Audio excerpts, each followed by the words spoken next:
Hello, magandang araw. Ngayon ay magagawa tayo ng Prosperity Bowl 2024. Ating bowl ay glass. Kung naglagay din tayo ng bigas, iniready ko na. Dagdagan pa natin ng mga laman.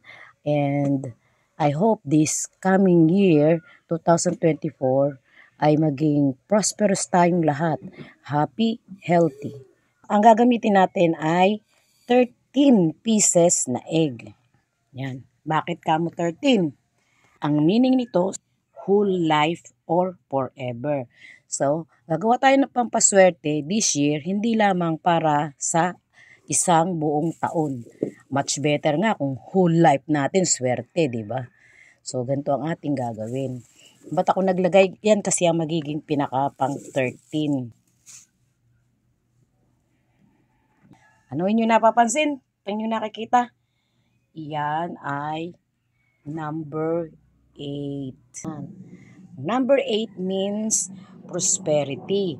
Yan ay nangangahulugan ng prosperous growth. Ang number 8 ay continuous kasi naghahangad tayo for this year na continuous ang flow ng ating blessing and opportunities na hinahangad sa buhay. Wala natin sa 13 pieces for whole life. Tapos, ang 8 naman means continuous growth. Dagdagan pa natin yan ngayon ng oranges. Oranges ay mga round. It represent boost connection. It brings good luck and fortune. Lalagay natin dyan, pa ganyan. Sideways.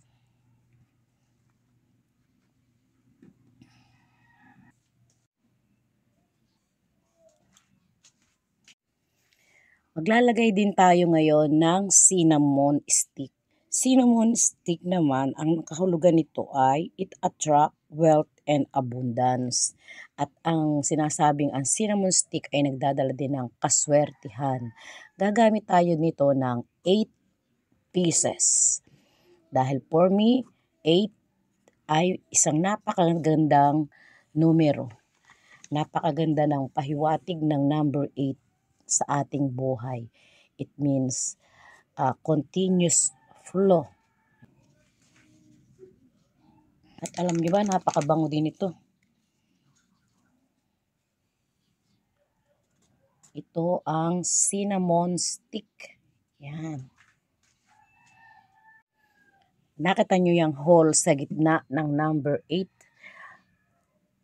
Yan. Yung 8 na yan, may ilalagay pa tayo dyan. Lalagyan pa natin yan ng jar na may water.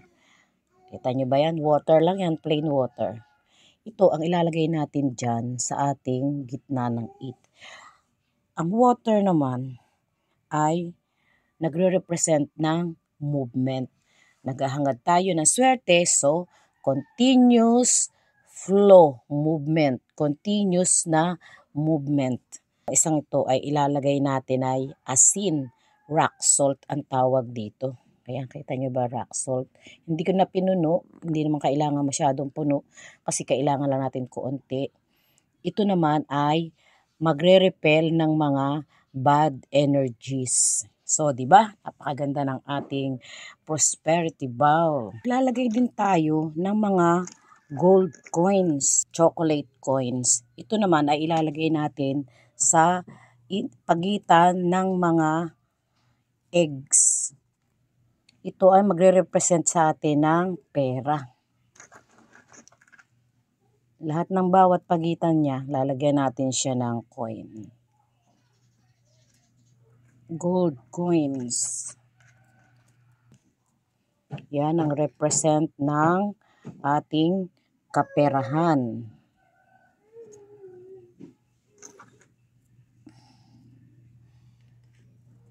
Yan.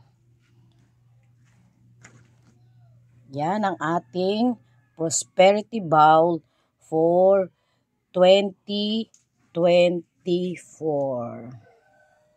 Hope you like it. and wishing everybody to have a long-lasting prosperous New Year. Walang katapusang kaginhawahan, kalusugan ang aking hatid sa inyong lahat.